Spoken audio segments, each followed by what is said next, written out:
Hello मेरे प्यारे बच्चों, मैं आर के सर स्वागत करता हूं आपका मेरे ऑफिशियल चैनल आर के विद्यापीठ में। मेरे प्यारे बच्चों, अपन चतुर्थ श्रेणी कर्मचारी जो राजस्थान में वैकेंसी निकली करीब 53-54 हजार, उसके लिए अपन गणित का ऐसा जुगाड़ देख रहे हैं कि बच्चों के 25 में से 25 नंबर आ जाए, क्योंकि सही कंटेंट लास्ट टाइम पर पढ़ेंगे तभी जाकर आप अच्छा स्कोर कर पाएंगे। चलिए मेरे प्यारे बच्चों, ये दूसरे नंबर की क्लास है। इससे पहले एलसीएम एचसीएफ की पहले नंबर की क्लास मैं आपको करवा चुका हूं, उसमें बेसिक कॉन्सेप्ट है। आई बात समझ में? इस क्लास में अपन डायरेक्ट क्वेश्चंस के माध्यम से कॉन्सेप्ट भी सीखेंगे, ट्रिक्स भी सीखेंगे और टाइप वाइज सवालों को भी हल करेंगे। चलिए तो यहां से अपन बिना किसी समय के स्टार्ट करते हैं। चलिए देखो, यहां से अगर इस पैटर्न का सवाल परीक्षा में आ जाए, है ना, अब अपन यही करेंगे, सवाल आएगा और उसका सॉल्यूशन अपन ट्रिक की अप्रोच से सीखेंगे और सेम ही सवाल आपके पेपर में दिखाई देगा। सारे पैटर्न, सारे टाइप के सवाल मैं इन क्लासेज में ऑलरेडी ले चुका हूं।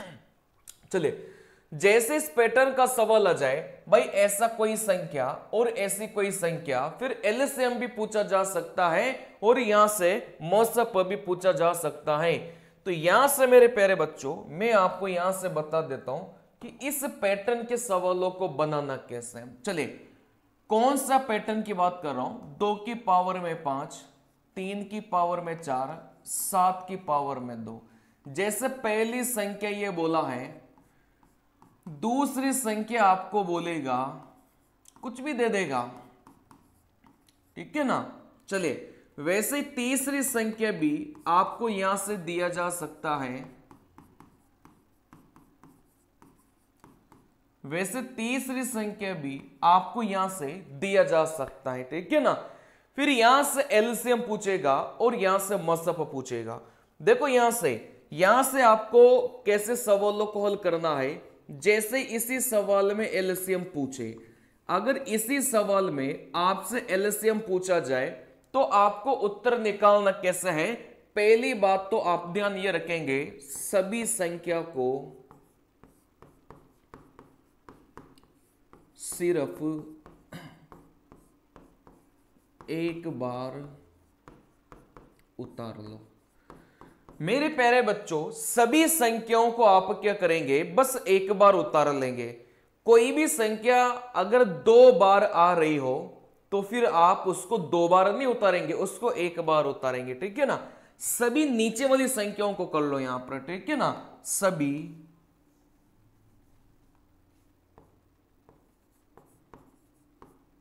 नीचे वाली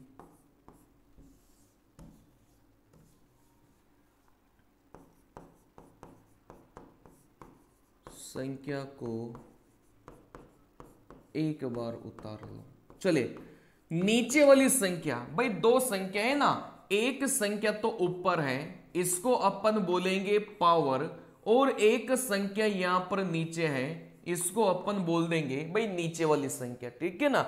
ये नीचे वाली संख्या हो गई और इसके ऊपर जो चढ़ी है इसको अपन क्या बोल देंगे मेरे प्यारे बच्चों, पावर बोल देंगे, ठीक है ना। चलिए, फिर यहां से सभी नीचे वाली संख्या को एक एक बार अपन को उतारना है। फिर अगला पॉइंट, बड़ी पावर को लिखना है। चलिए, एलसीएम में हमेशा ध्यान रखिएगा, एलसीएम में हमेशा ध्यान रखिएगा अपन कौन सी पावर का प्रयोग करेंगे, बड़ी पावर का प्रयोग करेंगे। चलिए, जैसे इस सवाल का एलसीएम मुझे निकालना है, जैसे इस सवाल का आंसर मुझे निकालना है, तो सबसे पहले सभी संख्याओं को एक एक बार लिख लो। जैसे यहां पर 2 था, मतलब सभी नीचे वाली संख्याओं को अपन एक एक बार लिखेंगे। जैसे यहां से 2 है, 2 को लिखा। चलिए, फिर यहां से 3 है, अपन ने 3 को लिखा। फिर यहां से 7 है, अपन ने 7 को लिखा। फिर यहां से 3 आ गया, 3 अपन लिख चुके हैं। 2 आ गया, 2 अपन लिख चुके हैं। आप बोलेंगे सर यहां से 5 आ गया, तो आप बोलेंगे सर यहां से 5 लिखो।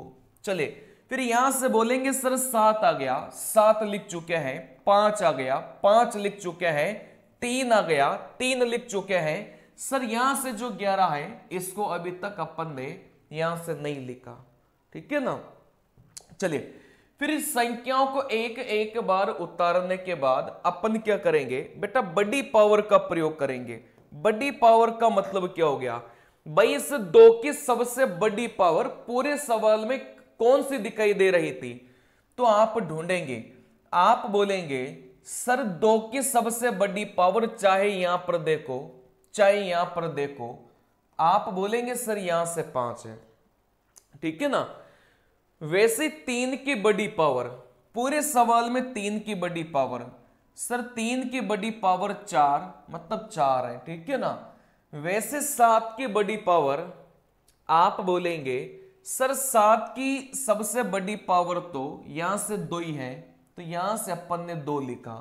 वैसे 5 की बड़ी पावर, सर यहां से 5 की पावर 4, यहां से 3 है, तो यहां से 5 की बड़ी पावर लिखना है, मतलब यहां से 4 हो गया।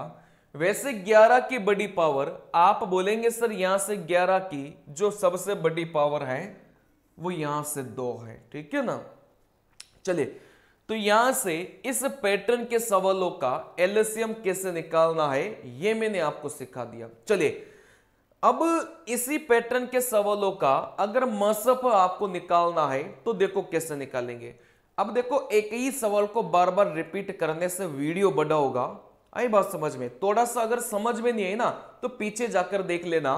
सभी पैटर्न को मैं तभी कवर कर पाऊंगा जब सवालों को मैं एक एक बार ही बस रिपीट करूंगा। चलिए जैसे आप बोलेंगे सर 2 की पावर में 5, 3 की पावर में 7, है ना, 7 की पावर में 2,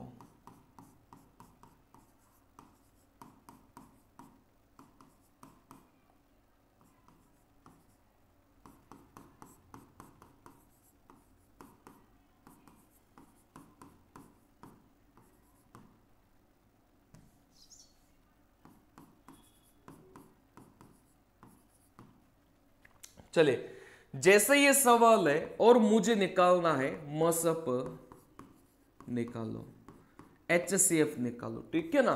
तो HCF के नियम मैं आपको बता देता हूं बेटा। पहला नियम, आप क्या करेंगे, उस संख्या को उतारो जो सभी जगह आ रही हो।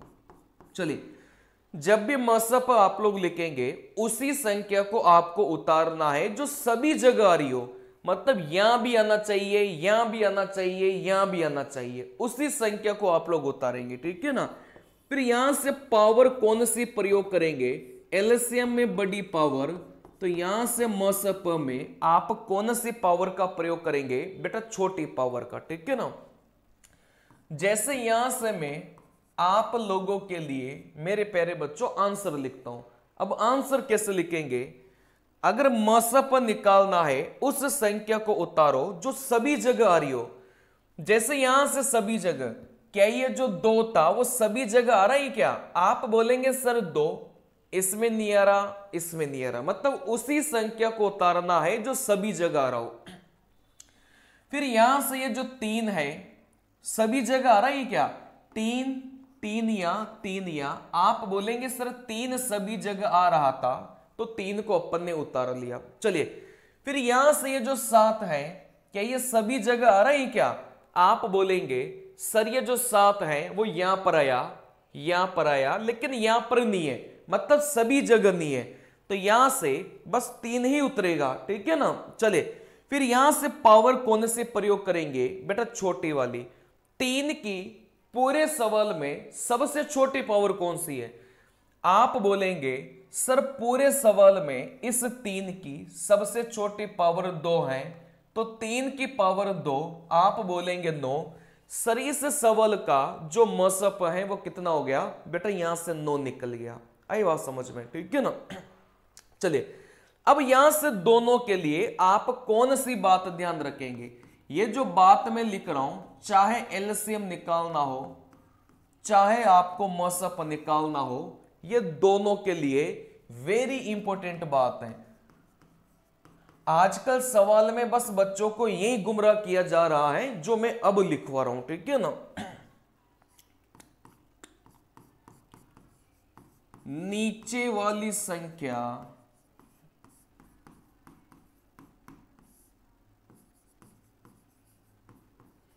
अभाज्य संख्या होगी। बेटा ये जो नीचे वाली संख्या है ना जिसको आप लोग उतारेंगे, ये हमेशा ही अभाज्य संख्या होगी। आप बोलेंगे सर अभाज्य संख्या कौन सी होती है? बेटा जिस संख्या में किसी भी संख्या का भाग नहीं जाता वो अभाज्य संख्या होती है। जैसे आप बोलेंगे सर दो अभाज्य संख्या है क्या? बिल्कुल हाँ, दो तो सबसे छोटी अभाज्य संख्या है। फिर यहां से 3 अभाज्य संख्या है, 5 अभाज्य संख्या है, 7 अभाज्य संख्या है, 11 अभाज्य संख्या है, 13 अभाज्य संख्या है, 17 अभाज्य संख्या है, 19 अभाज्य संख्या है। ऐसे अभाज्य संख्या तो कई सारी है, ठीक है ना। चले, तो नीचे वाली जो संख्या है ना वो कौन सी होनी चाहिए? बेटा अभाज्य होनी चाहिए। चलिए, जैसे सर यहां से नीचे अगर 6 आ गया, क्या इस 6 को अपन उतारेंगे क्या? आप बोलेंगे सर यहां पर इस 6 को नहीं उतारेंगे। फिर इस 6 का अपन क्या करेंगे? देखो यहां से समझो बात को। जैसे 6 की पावर में 5 आ गया, अब आप इस 6 को तो उतारोगे नहीं क्योंकि 6 अपनी अभाज्य संख्या नहीं है, ठीक है ना। तो इस 6 को आपको कुछ नहीं करना बेटा, यहां से 2 गुणा 3 लिखना है। आई बात समझ में? भाई 6 को अपन क्या लिख सकते हैं? 2 गुणा 3 अपन लिख सकते हैं, क्योंकि 2 एक अभाज्य संख्या और 3 एक क्या हो गई? अभाज्य संख्या हो गई। कहने का मतलब इस 2 की पावर में भी 5 आ जाएगा और इस 3 की पावर में भी कितना आ जाएगा? बेटा 5 आ जाएगा। मतलब 6 की पावर 5 को 2 की पावर में 5 इंटू 3 की पावर में 5 अपन लिख सकते हैं। सर 9 की पावर में 7 आ गया, इसका करना क्या है? इसका भी बहुत आसान है बेटा। इस 9 को अपन क्या लिखेंगे? 3 की पावर में 2। क्या नहीं लिख सकते क्या? इस 9 को 3 की पावर में 2 लिख सकते हैं और पावर में 7 था तो यहां से गुणा कर लो, तो ये 3 की पावर में कितना हो जाएगा? बेटा यहां से 14 निकल के आ जाएगा। आई बात समझ में? चलिए, वैसे मैं आपको बता दूं भाई, यहां से 16 की पावर में 3 है। अब इस 16 को तो आप लोग लिख नहीं पाएंगे क्योंकि 16 एक अभाज्य संख्या नहीं है, लेकिन इस 16 को अपन 2 की पावर में 4 लिख सकते हैं। क्यों? क्योंकि 2 एक अभाज्य संख्या है। फिर पावर को हमेशा ही पावर से गुणा करना होता है, तो यहां से 16 की पावर 3 को 2 की पावर में अपन कितना लिखेंगे? बेटा 12 लिखेंगे, ठीक है ना। चलिए, और भी मैं आपको समझाता हूं। आप बोलेंगे सर 2 की पावर में 3 और 2 की पावर में 5 आ गया। जैसे यहां पर भी 2 हैं और यहां पर भी 2 हैं, तो सबसे पहले तो इन दोनों को मिलाकर आपको क्या करना है? बेटा लिखना है। जैसे यहां से 2 की पावर 3, 2 की पावर 5, तो जब भी ये आधार समान होता है तो पावर को आप लोग जोड़ लो, तो यहां से कितना हो गया? बेटा 2 के पावर में 8 हो गया, ठीक है ना। चलिए, जैसे मैं यहां से आपको बोलूं भाई 3 की पावर में 7 और 3 की पावर में 2 है, अगर यहां से आधार समान आता है तो फिर यहां से जो पावर है ना वो यहां से जुड़ जाती है, तो यहां से कितना हो गया? 3 की पावर में यहां से 9 निकल के आ गया। चलिए, तो ये बेसिक कॉन्सेप्ट था, ये मैंने आपको समझा दिया। अब यहां से बनाते हैं बेटा, सवाल बनाते हैं। चलिए देखो, सबसे पहले तो यही चेक कर लेना, क्या ये जो नीचे वाली संख्या है क्या सभी जगह अभाज्य संख्या है? क्या आपने देखा सर सभी जगह अभाज्य संख्या है, ठीक है ना। अब यहां से मसप निकालना था। मसप का जो नियम था वो क्या सिखाया था? भाई ऐसी संख्या को आपको उतारना है जो सभी जगह आ रही हो। आप बोलेंगे क्या ये 2 सभी जगह? भाई एक संख्या तो ये है और एक संख्या आपकी ये है, 2 संख्याएं, ठीक है ना। क्या ये 2 सभी जगह आ रही है? क्या बिल्कुल आ रहा था। क्या ये 3 सभी जगह आ रही है? क्या बिल्कुल आ रहा था। क्या ये 5 सभी जगह आ रही है? क्या बिल्कुल आ रहा था। क्या ये जो 7 है वो सभी जगह आ रहा है क्या? नहीं आ रहा। चलिए इसके बाद में मौसप निकालने के लिए छोटी पावर का प्रयोग करेंगे। इस 2 की सबसे छोटी पावर आप बोलेंगे 2 है, 3 की सबसे छोटी पावर आप बोलेंगे 4 है, 5 की सबसे छोटी पावर आप बोलेंगे 3 है। बस यही अपना क्या हो गया बेटा, उत्तर निकल के आ गया। 2 की पावर 2, 3 की पावर 4, 5 की पावर 3, मतलब उत्तर कौन सा हो जाएगा? ऑप्शन नंबर ए अपना उत्तर हो जाएगा। चलिए फिर यहां से अगले सवाल पर अपन चलेंगे।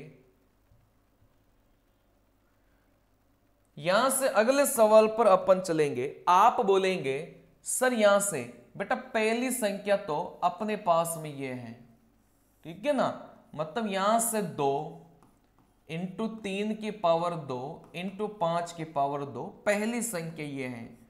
बेटा दूसरी संख्या यहां से लेकर यहां तक है 5, यहां से 3, यहां से 2 की पावर 2।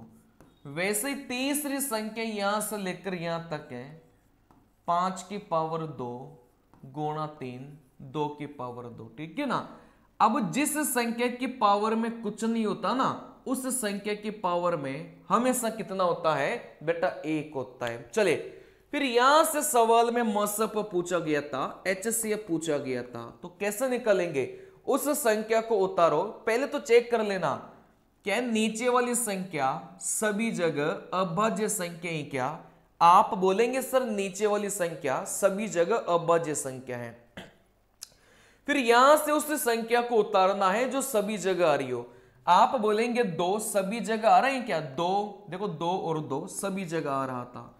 3 सभी जगह आ रहा है क्या? आप बोलेंगे सभी जगह आ रहा था।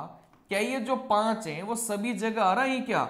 आप बोलेंगे भाई सभी जगह आ रहा था। चले इस 2 की सबसे छोटी पावर, भाई मसप में सबसे छोटी पावर 2 की सबसे छोटी पावर आप बोलेंगे सर 1, क्योंकि 1 से छोटा हो नहीं सकता। 3 की सबसे छोटी पावर सर 1, और इस 5 की सबसे छोटी पावर 1। आप बोलेंगे सर इन तीनों को गुणा करेंगे 30, तो इस सवाल का मसप कितना जाएगा बेटा? यहां से 30 निकल के जाएगा, ठीक है ना। चलिए अब यहां से एक सवाल में आपको वो करवा देता हूं जिसमें नीचे अभाज्य संख्या नहीं है। आई बात समझ में? चलिए आप बोलेंगे सर एक संख्या तो यह है 5 की पावर में यहां से 3, 4 की पावर में 3, एक संख्या यह है। चलिए सर दूसरी संख्या यह है 3 की पावर में 5, 5 की पावर में 2 और 4 की पावर में 4। सर यहां से तीसरी संख्या यह है 3 की पावर में 2, यहां से 5 और यहां से 4 की पावर में 3। भाई पहली संख्या, दूसरी संख्या और तीसरी संख्या, चाहे मसप पूछे चाहे एलसीएम पूछे, दोनों का तरीका मैं आपको सिखा चुका हूं। सबसे पहले सवाल में क्या चेक करेंगे? क्या नीचे वाली संख्या अभाज्य संख्या लिखी है क्या? क्या नीचे वाली संख्या अभाज्य है क्या? देखो यहां से नीचे वाली संख्या अभाज्य संख्या नहीं है, तो इनको अभाज्य में सबसे पहले कन्वर्ट करेंगे। कैसे कन्वर्ट करेंगे? जैसे 4 की पावर 3 है, तो इस 4 को अपन लिखेंगे 2 की पावर में 2 लिख सकते हैं, ठीक है ना।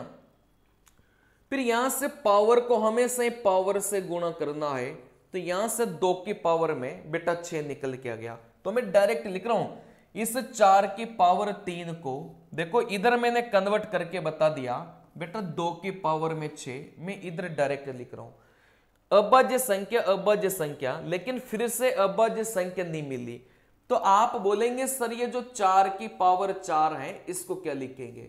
भाई नीचे वाले को ही तो बदलना है ना, तो इस 4 को 2 की पावर में 2, पावर को पावर से गुणा करेंगे तो यहां से ये कितना मिलेगा? 2 की पावर में 8 मिलेगा। तो 4 की पावर 4 को मैं यहां से लिखूंगा 2 की पावर में 8 यहां से लिखूंगा, ठीक है ना। वैसे 3 की पावर 2 जिसकी पावर में कुछ नहीं है आप बोलेंगे 1 है। वैसे 4 की पावर 3 को आप लोग क्या लिखेंगे? देखो यहां से ऑलरेडी अपन ने कन्वर्ट कर लिया बेटा 2 की पावर में, यहां से अपन ने इसको 6 लिखा, ठीक है ना। तो यहां से सबसे पहले जो नीचे वाली संख्या है वो अभाज्य होना जरूरी है।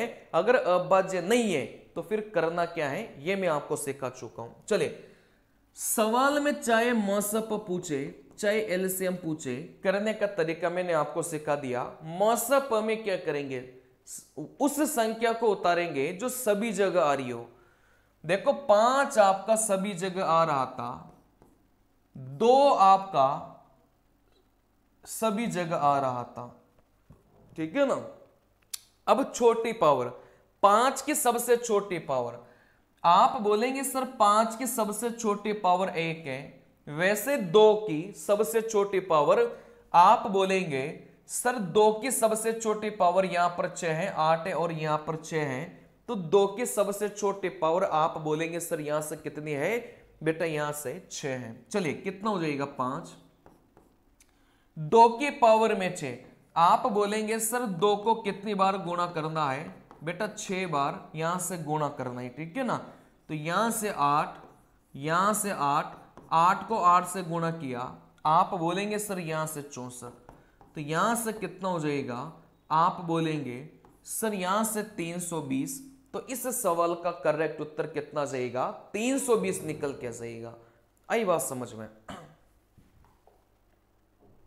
चलिए एक सवाल वो भी करवा देता हूं जिसमें बीच में 6 आता है, ठीक है ना। यह सवाल बहुत ज्यादा पूछा जाता है, जो बीच में वो 6 आपको देता है। चलिए देखो यहां से जो पहली संख्या है वो 3 की पावर 3, 5 की पावर 3 और यहां से 6 की पावर 3। यहां से जो दूसरी संख्या है वो 3 की पावर में 2, 3 की पावर में 5, 5 की पावर में 2 और 6 की पावर में 4। तीसरी संख्या जो यहां पर है 3 की पावर में 3, 3 की पावर में 2, 5 की पावर में 1 और यहां से 6 की पावर में 3। चाहे एलसीएम पूछे चाहे मसप पूछे, ठीक है ना। चलिए सबसे पहले तो नीचे वाली संख्या क्या अभाज्य है क्या, देखो अभाज्य अभाज्य, लेकिन ये 6 अभाज्य नहीं है। तो यहां से मुझे क्या करना है बेटा, ये जो 6 की पावर 3 है ना, इसको अपन को कन्वर्ट करना पड़ेगा। 6 अभाज्य संख्या नहीं है, तो इस 6 को अपन लिखेंगे 2 की पावर में, कितना लिखेंगे, सॉरी 6 को लिखेंगे 2 गुणा 3, क्योंकि 2 को 3 से गुणा करने पर 6 बनेगा। पावर में 3 था तो यहां पर भी 3 चढ़ाओ, यहां पर भी 3 चढ़ाओ। तो इस 6 की जगह है ना, मैं यहां से लिख रहा हूं जो मैंने इधर कन्वर्ट किया है ना। बात को समझ जाना। आप बोलेंगे सर इसको 2 की पावर में 3 और यहां से 3 की पावर में इसको 3 लिखा है, लेकिन इसके अलावा फिर एक और कन्वर्जन करना है।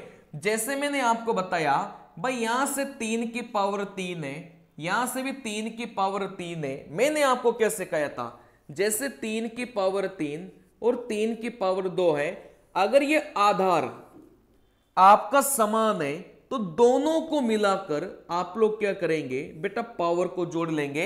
मतलब इन दोनों को अलग अलग नहीं लिखना, इन दोनों को साथ में कंबाइन करके आपको यहां से लिखना पड़ेगा।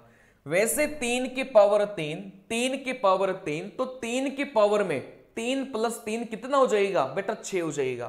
तो यहां से मैं इसको हटा रहा हूं और डायरेक्ट यहां से क्या कर रहा हूं बेटा, 3 की पावर में यहां से मैं 6 कर रहा हूं, ठीक है ना। चलिए वैसे आप बोलेंगे सर, वैसे आप लोग बोलेंगे सर यहां से ये जो 6 था इसको अपन क्या करेंगे बेटा, कन्वर्ट करेंगे, ठीक है ना। वापस से तरीका वही है, तरीका वही है। यहां से समझ लो 6 की पावर में यहां से 4 है, तो आप बोलेंगे सर ये जो 6 था, सर यहां से जो 6 था इसको 2 इंटू 3 लिखेंगे, पावर में 4 और यहां से पावर में 4, ठीक है ना। तो ये जो 6 की पावर में 3 है इसको 2 की पावर में 4 और यहां से 3 की पावर में अपन क्या लिखेंगे बेटा, 4 लिखेंगे। लेकिन जिनके आधार समान है उन सबको अपन क्या करेंगे, कंबाइन करेंगे। जैसे यहां पर भी 3, यहां पर भी 3, यहां पर भी 3, तो अलग अलग लिखने की जरूरत नहीं है, इनको एक साथ लिख लो। आप बोलेंगे सर 4 5 9 और 2 11, कहने का मतलब आप बोलेंगे, कहने का मतलब आप लोग बोलेंगे सर 3 की पावर में सीधा अपन क्या लिखेंगे बेटा, यहां से 11 लिखेंगे, क्योंकि अलग अलग लिखा हुआ था, सबको कंबाइन करके एक साथ लिखना होता है, ठीक है ना। चलिए वैसे आप बोलेंगे सर 6 की पावर में 3 है, तो 6 की पावर में आप बोलेंगे 3,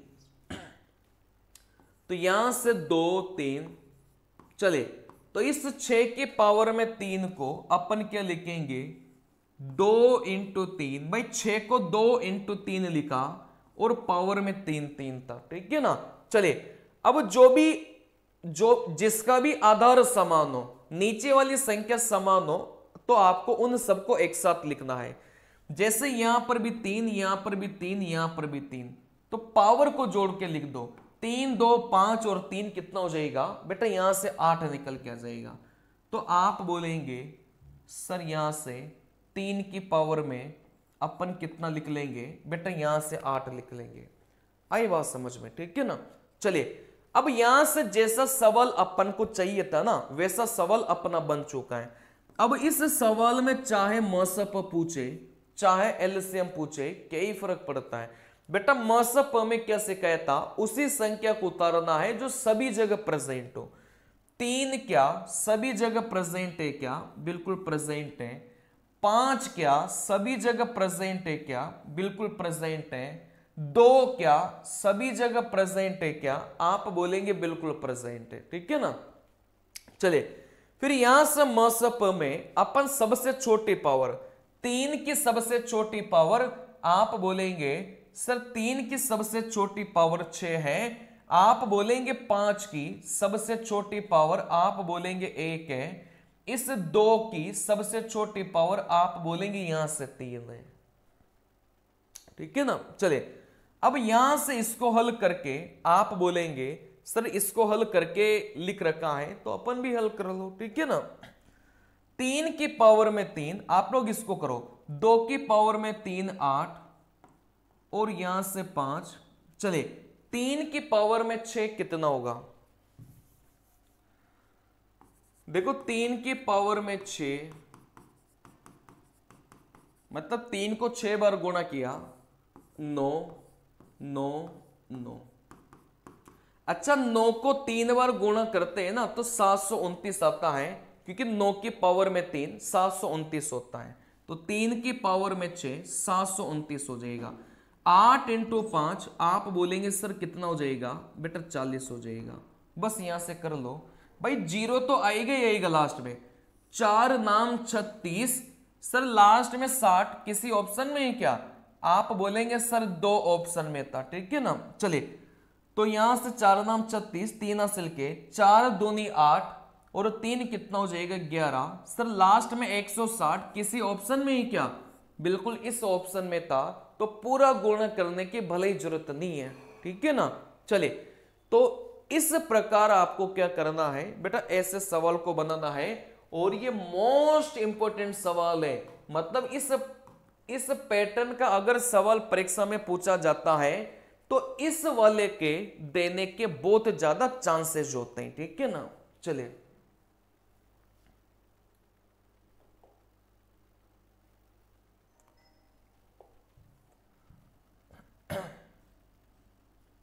चलिए देखो यहां से अगला सवाल क्या पूछा गया था, दो धनात्मक पूर्णांक x और y का जो लसा है वह x इंटू वाई है, दोनों संख्याओं का मसप ज्ञात करो। कल की क्लास में सिखाया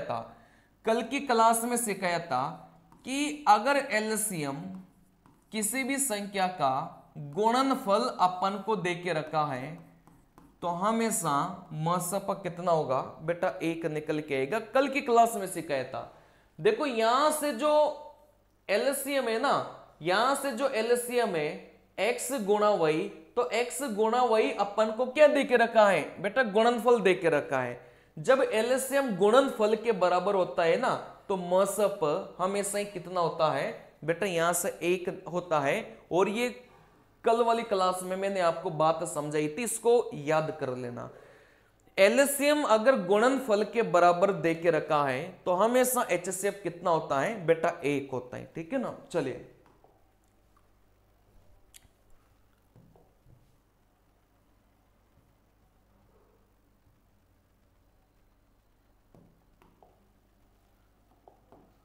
चलिए अब यहां से मोस्ट इंपॉर्टेंट बात आप लोग यहां से लिख लो। कौन कौन सी बात है ना, 2-3 बातें मैं एक साथ सिखाऊंगा, फिर सवाल अपन करेंगे। भाई यहां से पहली संख्या इंटू दूसरी संख्या हमेशा बराबर होगा एलसीएम इंटू एचसीएफ के बराबर होगा, ठीक है ना। हमेशा ध्यान रखना भाई पहली संख्या इंटू दूसरी संख्या बराबर में एलसीएम इंटू एचसीएफ के बराबर होगा। कभी कभार इस पहली संख्या इंटू दूसरी संख्या को सवाल में डायरेक्ट गुणनफल दिया जाता है, क्योंकि यहां पर क्या किया बेटा, पहली संख्या को दूसरी संख्या से यहां पर अपन ने गुणा किया है, ठीक है ना। तो पहली संख्या इंटू दूसरी संख्या नहीं लिखकर यह सीधा लिखेगा गुणनफल। तो किसी भी दो संख्याओं का जो गुणनफल है ना वो किसके बराबर होता है बेटा, एलसीएम इंटू एचसीएफ के बराबर होता है। किसी भी दो संख्याओं का जो गुणनफल है वो किसके बराबर होता है, एलसीएम इंटू एचसीएफ के बराबर में होता है, ठीक है ना। पहली बात तो ये ध्यान रखिएगा, ये वेरी वेरी इंपॉर्टेंट बात है। दूसरी बात आप लोग क्या ध्यान रखेंगे, अगर मसप 5 है, चलिए देखो सवाल में मसप कुछ भी दिया जा सकता है, जैसे 5 दे दिया, 6 दे दिया, 10 दे दिया, 12 दे दिया, ठीक है ना। चलिए अगर मसप 5 है तो यहां से सबसे पहले तो अगर यहां से मुझे संख्या लिखनी हो ना, यहां से मुझे संख्या लिखनी हो भाई, वो संख्या कौन कौन सी है। जैसे यहां से मसप मुझे 5 दे दिया, अब वह संख्या कौन कौन सी हो सकती है, अगर मुझे ये लिखना है तो अपन को कुछ नहीं करना। ये 5 है तो आप यहां से पहली संख्या को 5x, दूसरी संख्या को 5y, तीसरी संख्या की जरूरत पड़े तो आप उसको 5z लिख सकते हो, ठीक है ना। लेकिन अपने पेपर में जो सवाल पूछे जाएंगे वो दो ही संख्या तक पूछे जाएंगे। तो किसी संख्या का मसप अगर 5 है, पहली संख्या को लिखेंगे 5x, दूसरी संख्या को लिखेंगे 5y लिखेंगे। चलिए अब यहां से आप बोलेंगे सर इनका एलसीएम कैसे लिखेंगे। जैसे पहली संख्या 5x है, दूसरी संख्या 5y है, सर इनका एलसीएम कैसे लिखेंगे। लिखने का तरीका देख लो भाई, 5 यहां पर भी है, 5 यहां पर भी है, तो सीधा एलसीएम को उतारेंगे बेटा, यहां से 5 उतारेंगे, ठीक है ना। चलिए फिर यहां से x था और यहां से y था, तो आप बोलेंगे सर x और y इधर पीछे भी चिपका दो। हमेशा ध्यान रखना, जैसे मैं आपको बोलूं भाई 3x और 3y है, आप लोग एलसीएम कैसे लिखेंगे। 3 और 3 दोनों ही जगह था तो 3 तो आएगा ही आएगा, पीछे आप लोग क्या चिपका देंगे, x और y भी चिपका देंगे, तो ये अपना क्या हो गया बेटा, एलसीएम हो गया, है ना। इनको ध्यान रखना, ये काम की बातें हैं।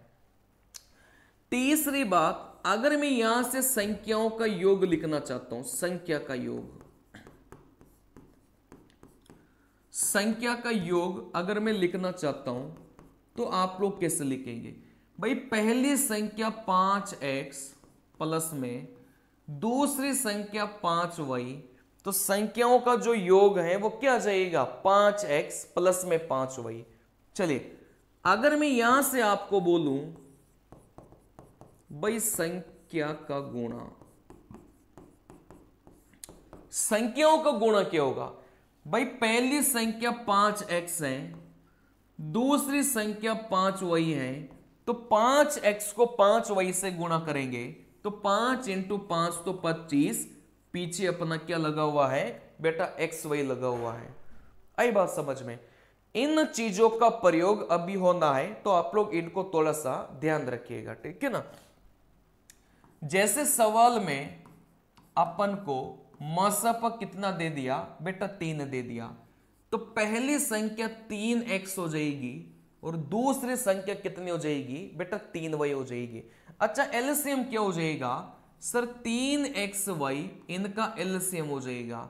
सर यहां से योग क्या हो जाएगा बेटा, 3x को 3y के साथ जोड़ेंगे, ये अपना योग हो जाएगा। अच्छा गुणनफल क्या हो जाएगा सर 3x को 3y के साथ अपन क्या करेंगे, गुणा करेंगे, तो 9xy यहां पर क्या निकल के आ जाएगा बेटा, गुणनफल निकल के आ जाएगा। ठीक है ना। तो इन बातों का आप लोग क्या रखेंगे बेटा, याद रखेंगे। चलिए अगला कॉन्सेप्ट, तीसरे नंबर का कॉन्सेप्ट, अगर सवाल में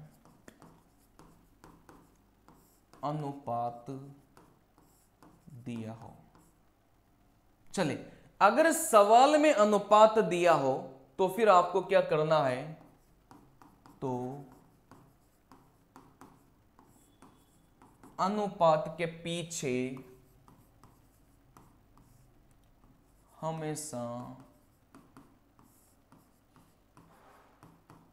x लगा लो।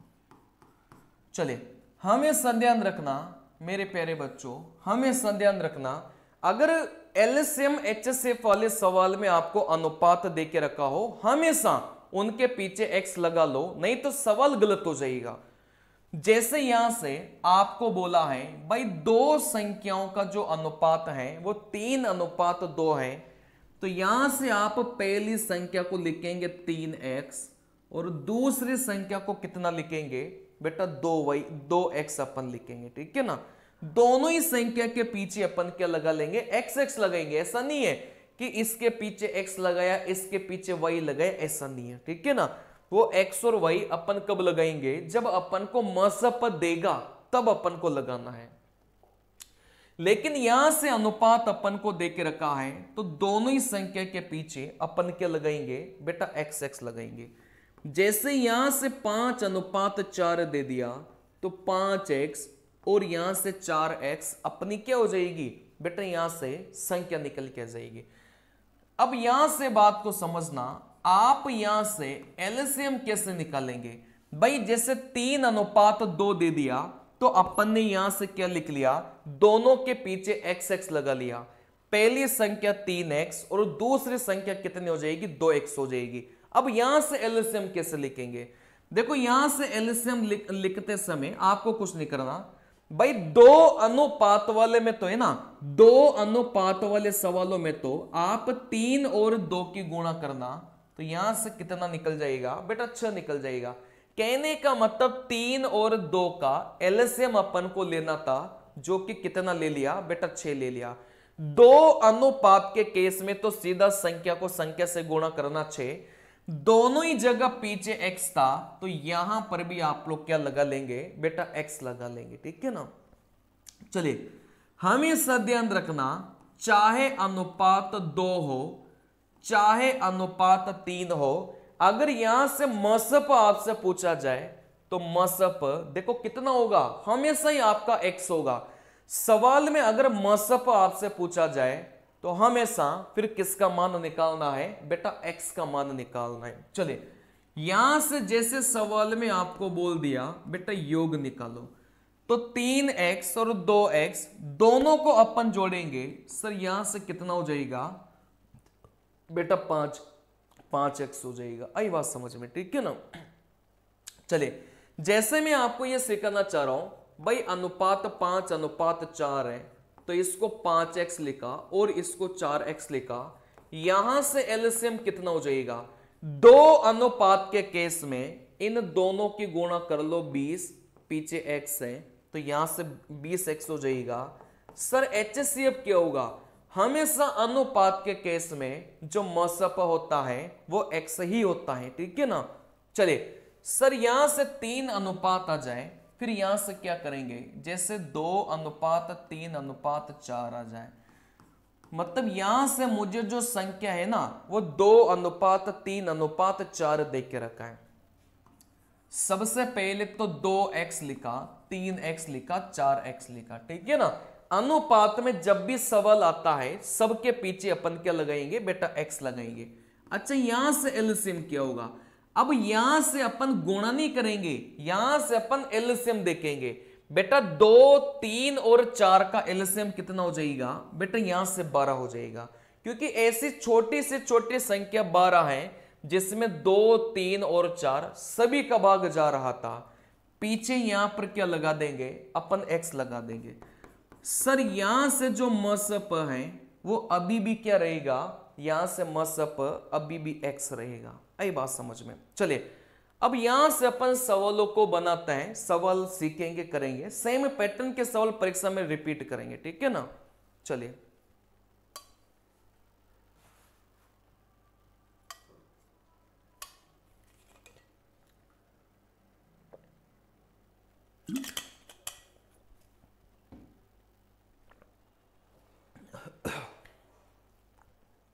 देखो यहां से, यदि a और b का एलसीएम c है, उनका मसप ज्ञात करो। चलिए अपन ने अभी अभी सीखा था भाई, पहली संख्या दूसरी संख्या, आप बोलेंगे सर एलसीएम इंटू एचसीएफ के बराबर होता है। भाई पहली संख्या a है तो इसकी जगह a लिखो, दूसरी संख्या b है इसकी जगह b लिखो, और यहां से जो एलसीएम है वो एलसीएम c दे के रखा था तो यहां से c रखो। सवाल में मसप पूछा था, मतलब मसप पूछा था तो उसको वैसे का वैसे लिख लिया। आपको ये पता होगा कि यहां से इस c को हटाकर अपन नीचे ला सकते हैं, आपको ये पता होगा। तो जो मसप का मान है वो कितना निकल के आ गया, ab बटा c। तो आप बोलेंगे सर यहां से ab बटे में c कौन से नंबर के ऑप्शन में है, ऑप्शन नंबर डी में प्रेजेंट है।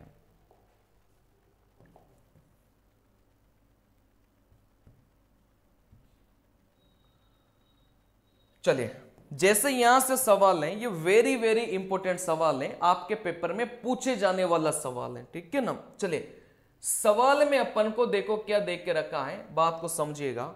सवाल में अपन को बोला गया था दो संख्याओं का मसप 6 है, उनका एलसीएम 84 है, दोनों संख्याओं में से एक संख्या 42 है, तो दूसरी संख्या क्या होगी। आप बोलेंगे सर पहली संख्या दूसरी संख्या एलसीएम इंटू एचसीएफ, अभी अभी अपन ने सीखा था। तो यहां से मसप 6 था, मतलब एचसीएफ का मान 6, और यहां से एलसीएम 84 है, मतलब एलसीएम का मान 84 बराबर में। सर जो एक दोनों में से एक संख्या है ना, वो यहां से 42 दे के रखा है, अपन को तो दूसरी संख्या निकालनी है। दोनों में से किसी भी एक संख्या को 42 मान लिया, दूसरी संख्या अपन को क्या करनी है बेटा, निकालनी है। आपको पता है 42 इसको काटेगा 2 बार, 6 की 2 से गुणा करेंगे तो दूसरी संख्या जो निकल के आएगी वो कितनी आ जाएगी बेटा, यहां से 12 निकल के आ जाएगी। आई बात समझ में। चलिए अगला सवाल।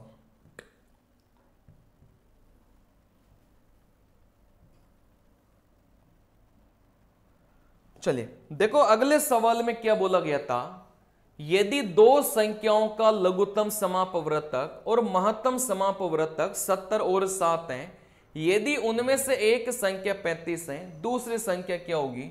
वापिस से वही सवाल, भाई पहली संख्या इंटू दूसरी संख्या, एलसीएम को किससे गुणा करेंगे, एचसीएफ से गुणा करेंगे। चलिए देखो यहां से सवाल में एलसीएम 70 है, मतलब एलसीएम का मान 70। सर यहां से सवाल में मसप 7 है, मसप का मान 7, दोनों में से एक संख्या सवाल में 35 दे के रखा है, अपन को दूसरी संख्या निकालना है। भाई दोनों में से एक किसी को भी मान लो 35, दूसरी अपन को निकालना है। 35 70 को काटेगा 2 बार, 2 7 से गुणा करेंगे तो यहां से जो संख्या बची है वो कितनी हो जाएगी बेटा, यहां से 14 निकल के जाएगा, ठीक है ना। तो इन फंडों को याद रखेंगे ना तो सवाल बनेंगे पेपर में।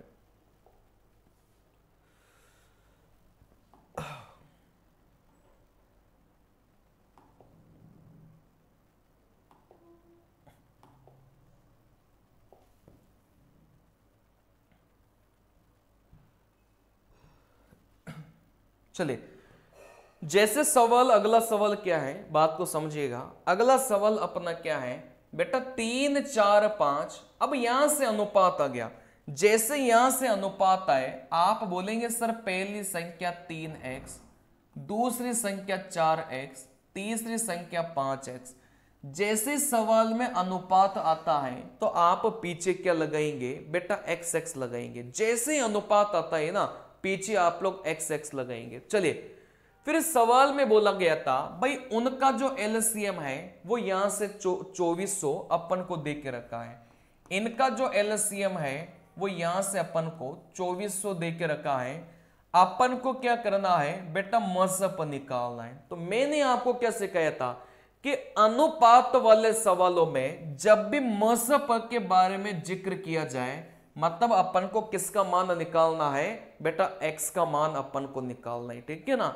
जब भी अनुपात वाले सवालों में आपको मसप का जिक्र किया जाए, मतलब किसका मान निकालना है बेटा, एक्स का मान निकालना है, क्योंकि मसप आपका एक्स ही होता है, ठीक है ना। चलिए, अब सवाल में एलसीएम अपन को दे के रखा है तो अपन को क्या करना है बेटा, एलसीएम को एलसीएम के बराबर रखना है। सवाल में अगर मसप दिया होता तो मसप को मसप के बराबर रखते। सवाल में अगर गुणनफल दिया होता, गुणनफल को गुणनफल के बराबर रखते। सवाल में अगर योग दिया होता तो योग को योग के बराबर रखा जाता है, ठीक है ना। जैसे सवाल में एलसीएम दे दिया तो एलसीएम को एलसीएम के बराबर रखो। जैसे यहां से एलसीएम निकालो 3, 4 और 5 का, आप बोलेंगे सर एलसीएम कितना हो जाएगा 60, और पीछे यहां पर x लगा है तो यहां से अपन x लिखेंगे। मतलब 60 वो संख्या है जिसमें 3, 4, 5 सभी का भाग चला जाएगा, ठीक है ना। और यहां से सवाल में जो एलसीएम दे के रखा है वो 2400 दे के रखा है। देखो 0 से 0 गया, 6 इसको काटेगा 40 बार, तो इस x का जो मान है वो कितना निकल के आ गया बेटा, 40 निकल के आ गया। यहां से सवाल में मसप अपन से पूछा था, मसप का मतलब आपको x का मान निकालना है, जो कि 40 आप लोग निकाल चुके हो, ठीक है ना। तो यहां से अपना जो मसप है मेरे प्यारे बच्चों कितना हो जाएगा बेटा, यहां से 40 निकल के आ जाएगा। अगला सवाल,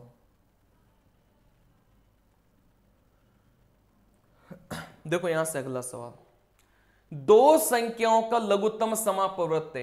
सबसे पहले तो सवाल में क्या दे के रखा है उसको आप लोग लिखना नहीं है, आप लोग तो बस मन में याद रख लेना भाई सवाल में अपन को क्या दे के रखा है, एलसीएम अपन को दे के रखा है। चलिए, अच्छा इनका अनुपात 1:7 है। तो मैंने आपको क्या सिखाया था भाई, जब भी आपको अनुपात देगा तो दोनों ही तरफ पीछे क्या लगा लेंगे बेटा, एक्स एक्स लगा लेंगे। चलिए, इसके अलावा क्या करेंगे, सवाल में एलसीएम अपन को दे के रखा है तो एलसीएम को एलसीएम के बराबर रखेंगे। अगर गुणनफल दिया होता तो गुणनफल को गुणनफल के बराबर रखते हैं। चलिए देखो यहां से एलसीएम कितना, भाई x के पहले तो कुछ भी नहीं था, आप बोलेंगे सर 1 है, तो यहां से 7 और यहां से x। और मैंने 2 के केस में बताया भी था, मैंने 2 अनुपात के केस में तो बताया भी था भाई इनको आप गुणा करो और पीछे x लगा लो, यही आपका क्या कहलाएगा, एलसीएम कहलाएगा। ये 2 के केस में बताया था, ठीक है ना। और यहां से जो एलसीएम है वो 721 है। अब कई सारे बच्चे ये गलती मत करना कि सर यहां से 13 लिख लिया, काट लिया, जोड़ वाक्य नहीं आता तो सबसे पहले सीखो। चलिए देखो यहां से 7 721 को काटेगा, 7 एकम 7, फिर यहां से इस 2 में भाग नहीं जाता तो यहां से 0 लगाएंगे, तब जाकर अब 21 में भाग देंगे, 21 में 7 का भाग जाएगा, आप बोलेंगे सर 3 बार। तो यहां से जो x का मान है वो आपने कितना निकाल लिया बेटा, 103 आपने यहां से निकाल लिया। सवाल में क्या पूछा गया था कि संख्याओं का योग निकालिए। अच्छा पहली संख्या आप बोलेंगे सर x है, पहली संख्या x है, दूसरी संख्या 7x है, तो इन दोनों का जो योग है वो कितना हो जाएगा बेटा, 8x हो जाएगा। और इस x का मान अपन को पता है 8 गुणा 103, ठीक है ना। आप बोलेंगे सर 8 को 3 से गुणा करेंगे 24, 24 का 4, कहने का मतलब अंतिम जो संख्या है ना उसमें 4 मिलेगा। देखो अंतिम संख्या में 4 ऑप्शन नंबर डी में मिलेगा। आप चाहो तो पूरे को गुणा कर लो, लेकिन पूरे को गुणा करने की जरूरत नहीं होती। आप लास्ट वाला अंक देख लो, 8 को 3 से गुणा करेंगे, 8 तिया 24, 24 का 4 अपन को मिलेगा। तो यहां से आप लोग बोलेंगे सर 4 पूरे ऑप्शन में एक ही ऑप्शन में था, ठीक है ना। चलिए, ये सवाल बहुत पूछे जाते हैं, ये जो मैं करवा रहा हूं ना, इन्हीं में से आपका सवाल आने के बहुत ज्यादा पेपर में चांसेज है। जैसे सबसे पहले तो वापस से वही करेंगे, सर अनुपात दे के रखा है तो पीछे अपन क्या लगा लेंगे बेटा, एक्स लगा लेंगे। सवाल में जो मसप है वो अपन को कितना दे के रखा है बेटा, 4 दे के रखा है। अच्छा, इस मसप को अपन क्या बोलते हैं, एक्स ही तो बोलते हैं इसको। कहने का मतलब सवाल में इस एक्स का मान कितना दे दिया बेटा, यहां से 4 अपन को दे दिया। भाई मसप 4 दे के रखा है और मसप को एक्स ही तो बोलते हैं, कहने का मतलब एक्स का मान अपन को 4 दे दिया। सवाल में अपन से एलसीएम पूछा गया था, तो आप मुझे बताइए क्या इनका एलसीएम बता सकते हो क्या? 2 अनुपात के केस में दोनों संख्याओं की गुणा करो, पीछे एक्स लगा लो, यही अपना क्या कहलाता है, एलसीएम कहलाता है। 12 इंटू इस एक्स का मान अपन को दे के रखा है, तो यहां से जो एलसीएम है मेरे प्यारे बच्चों कितना मिलेगा, यहां से 48 अपन को एलसीएम मिलेगा, ठीक है ना। चलिए,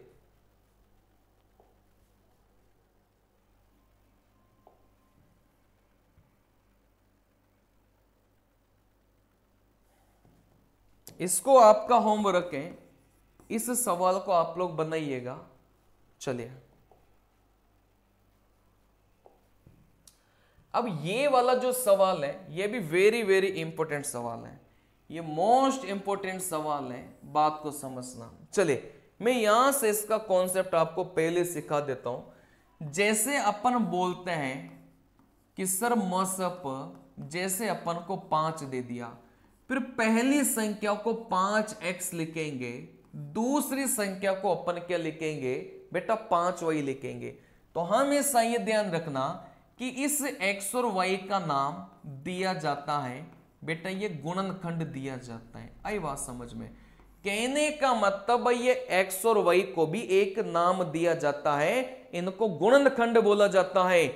जैसे मैं यहां से आपको बोलूं बेटा एलसीएम लिखो, इन दोनों का एलसीएम लिखो, तो सर 5 यहां पर भी था, 5 यहां पर भी था, 5 यहां से उतारा, पीछे अपन लिखेंगे यहां से x गुणा y लिखेंगे।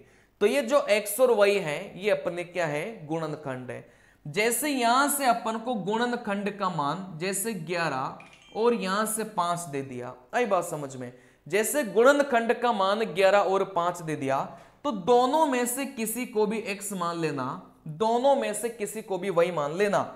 जैसे आप बोलेंगे सर यहां से दोनों में से किसी को भी x मान लिया, मतलब x का मान 11 रख दो, दोनों में से किसी को भी y मान लिया, मतलब y का मान क्या रख दो बेटा, 5 रख दो।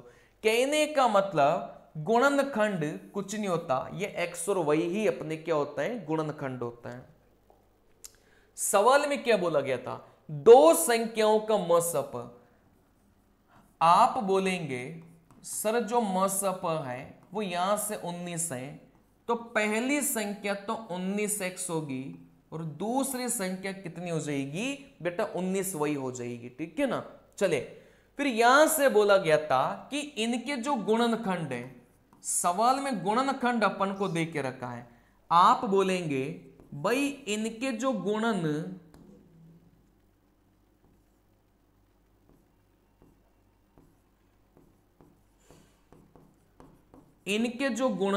है, ठीक है ना। चले, इनके जो गुणनखंड है आप बोलेंगे सर 11 और 13 है, यही तो बोला इस सवाल में। देखो यहां से गुणनखंड आपको 11 और 13 दे के रखा है। मैंने आपको क्या सिखाया था भाई, गुणनखंड कुछ नहीं होते, ये x और y ही अपने गुणनखंड होता है। किसी को भी x मान लो, किसी को भी y मान लो, कोई फर्क नहीं पड़ता।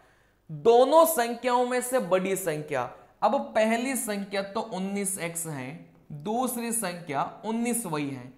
x का मान आप बोलेंगे सर 11, y का मान आप बोलेंगे सर 13, मतलब पहली संख्या तो 19 इंटू 11 हो गई, दूसरी संख्या 19 इंटू 13 हो गई।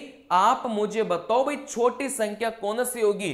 भाई 19 और 19 तो दोनों में कॉमन था सर, यहां से छोटी वाली संख्या ये होगी और यहां से बड़ी वाली संख्या आप बोलेंगे सर ये हो जाएगी, ठीक है ना।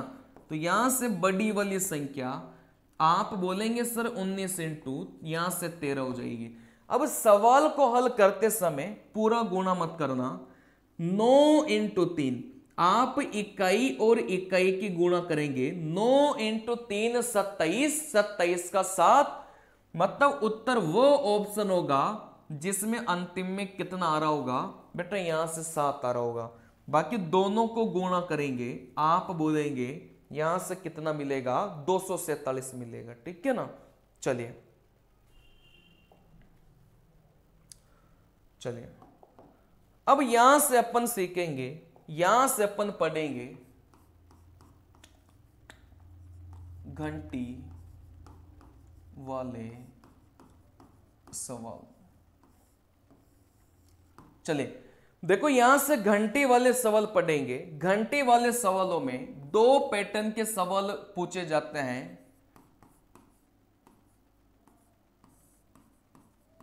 कितने समय बाद एक साथ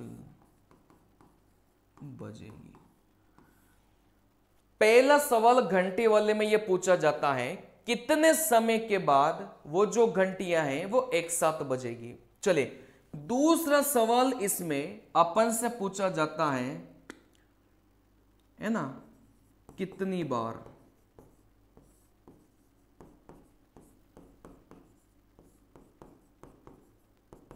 एक साथ बजेगी। चलिए मतलब यहां से सवाल में पूछा जाएगा कि कितनी बार, ऊपर वाले सवाल में पूछा जाएगा कि कितने समय के बाद वो एक साथ बजेगी, ठीक है ना। अगले सवाल में अपन से पूछा जाता है कि कितनी बार वो एक साथ बजेगी। यहां से बार पूछा जाएगा, कितनी बार, भाई 1 बार, 2 बार, 3 बार, कितनी बार, ठीक है ना। तो कितने समय बाद वो एक साथ बजेगी। अगर सवाल में समय पूछा जाए, सीधा सीधा अपन क्या निकालेंगे बेटा, यहां से समय का एलसीएम अपन निकालेंगे। आई बात समझ में? सवाल में अगर समय अपन से पूछा जाए कि कितने समय के बाद वो एक साथ बजेगी, तो सीधा सीधा समय का अपन को क्या निकालना है बेटा, एलसीएम निकालना है। चलिए लेकिन यहां से बार पूछा जाए कि कितनी बार, तो आपको बार कैसे निकालना है बेटा, यहां से सवाल में आपको समय देके रखेगा, उसको ऊपर रखना है, नीचे आपको एलसीएम का भाग देना है और यहां से प्लस में 1 आपको करना है। इस वाली चीज को रट लो, याद रख लो, ठीक है ना। जो भी समय देके रखे ऊपर रखो, बटे में एलसीएम का भाग दो, प्लस में हमेशा आपको क्या करना है बेटा, 1 अपन को करना है, ठीक है ना। चलिए तो ये तो हो गए घंटी वाले सवालों को करने का तरीका। लेकिन घंटी वालों के साथ साथ में हमेशा ध्यान रखना, जैसे घंटी वाले सवाल पेपर में पूछे जाते हैं, मतलब कौन से कॉन्सेप्ट का प्रयोग करेंगे, एलसीएम वाले कॉन्सेप्ट का प्रयोग करेंगे। मतलब घंटी वाले सवाल जैसे पेपर में आते हैं ना, तो सीधा सीधा दिमाग में आना चाहिए कि एलसीएम का सवाल है। और घंटी वाले सवाल 2 पैटर्न से पूछे जाते हैं, ये मैंने आपको दोनों ही सिखा दिया। चलिए यहां से अगर सवाल में वृत्ताकार पथ पर कई धावक दौड़ते हैं, अगर सवाल आपसे ऐसा पूछा जाए कि कोई वृत्ताकार पथ है, उसमें कई सारे धावक दौड़ रहे हैं, कितने समय के बाद वो आपस में मिल जाएंगे किसी एक बिंदु पर, तो भी आपको कौन सा कॉन्सेप्ट लगाना है बेटा, यहां से आपको यहां से एलसीएम का कॉन्सेप्ट लगाना है। अगर सवाल में चौराहे की बत्ती वाले सवाल आता है, चौराहे की बत्ती वाले सवाल भी पेपर में पूछे जाते हैं, भाई लाल कलर की इतने समय के बाद, हरे कलर की इतने समय के बाद, और यहां से पीले कलर की इतने समय के बाद जलती हैं, बताओ कितने समय के बाद वो एक साथ जलेगी। तो यहां से चौराहे की बत्ती वाले सवाल आएंगे तो भी आपको क्या करना है बेटा, एलसीएम लेना है, ठीक है ना। चलिए अब यहां से अपन चलिए अब यहां से सवाल में क्या बोला था, 3 घंटियां क्रमशः 15, 20, 30 मिनट। यहां से बस ये देखना है, कभी कभी ये सेकंड देगा, कभी कभी ये मिनट देगा, ठीक है ना, के अंतराल पर बजती है। यदि ये प्रातः 11 बजे एक साथ बजती है, मतलब स्टार्टिंग वाला जो टाइम है ना बजने का, वो 11 बजे का अपन को दे के रखा है। अब वे एक साथ कब बजेगी, मतलब यहां से अपन से क्या पूछा गया था बेटा, यहां से अपन से समय पूछा गया था। मैंने आपको घंटे वाले सवालों को करने के 2 ही पैटर्न सिखाए, परीक्षा में 2 ही पैटर्न के सवाल आता है। अगर यहां से सवाल में अपन से समय पूछा जाए कि कितने समय के बाद वो एक साथ बजेगी, तो समय का अपन क्या ले लेंगे, एलसीएम ले लेंगे। कई सारे समय जो अपन को दे के रखेगा ना, उनका अपन को एलसीएम लेना है। अगर सवाल में बार पूछा जाए कि कितनी बार, तो समय बटा एलसीएम प्लस में 1 अपन को करना है। चलिए तो यहां से सवाल में समय पूछा गया था, कहने का मतलब अपन को क्या लेना है बेटा, समय का एलसीएम लेना है। देखो यहां से जो कई सारे समय अपन को दे के रखेगा ना, उनका एलसीएम लेना है। 15, 20 और 30 का जो समय है, जो एलसीएम है, वो कितना हो जाएगा बेटा, 60 हो जाएगा। और यहां से मिनट दे के रखा है तो ये भी मिनट होगा। अब 60 मिनट में आप बोलेंगे बेटा कितना घंटा होगा, बेटा 1 घंटा होगा। ये 1 घंटा क्या निकल के आएगा कि हर 1 घंटे के बाद वो एक साथ बजेगी। आप बोलेंगे सर जो शुरुआत इसने की थी ना, वो 11 बजे की थी, मतलब यहां से 11 बजे वो सभी एक साथ बजी है। तो आप मुझे बताओ कि 11 बजे के बाद कितने बजे वो एक साथ बजेगी। तो आप यहां से निकाल लिया कि हर 1 घंटे में वो एक साथ बजनी है। तो 11 में 1 जोड़ेंगे, आप बोलेंगे सर 12, कहने का मतलब 12 बजे वो एक साथ बजेगी। क्या 12 ऑप्शन में है क्या, बिल्कुल ऑप्शन में। अच्छा यहां से बताओ कि 12 बजे के बाद वो एक साथ कब बजेगी, तो हर 1 घंटे में वो एक साथ बजेगी। सर यहां से 1 बजे भी वो एक साथ बजेगी। अब यहां से आपके पास में एक भी ऑप्शन में है, लेकिन आपको तो ये लेना है कि 11 के जस्ट बाद वो कितने बजे एक साथ बजेगी, मतलब 12 बजे अपन को लेना है। लेकिन कभी कभार ऐसा भी हो सकता है कि ये 12 अपने ऑप्शन में प्रेजेंट नहीं हो, तो घबराना नहीं है। सबसे पहले 12 बजे बजे वो एक साथ, फिर 12 के बाद में वो 1 बजे, फिर 1 के बाद में 2 बजे, 2 के बाद में 3 बजे, ठीक है ना। चलिए वैसे नॉर्मली आपसे यही पूछा जाता है कि शुरुआत में 11 बजे बजी, तो अब वो एक साथ कितने बजे बजेगी। तो आपका जवाब हो जाएगा सर यहां से अपन ने एलसीएम निकाला, समय का एलसीएम अपन को क्या दर्शाएगा कि कितने समय के अंतराल में वो एक साथ बजेगी। तो हर 1 घंटे में वो एक साथ बजेगी। शुरुआत में 11 बजे बजी, 1 घंटा मतलब 12 बजे वो क्या करेगी बेटा, एक साथ बजेगी, ठीक है ना। चलिए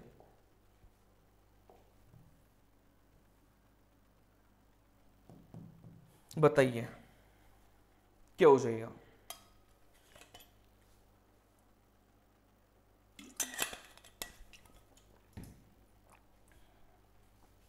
ए बी और सी एक साथ वृत्ताकार स्टेडियम के परत घूमना स्टार्ट करते हैं और ये 42, 63, 84 सेकंड में एक एक चक्कर पूरा करते हैं।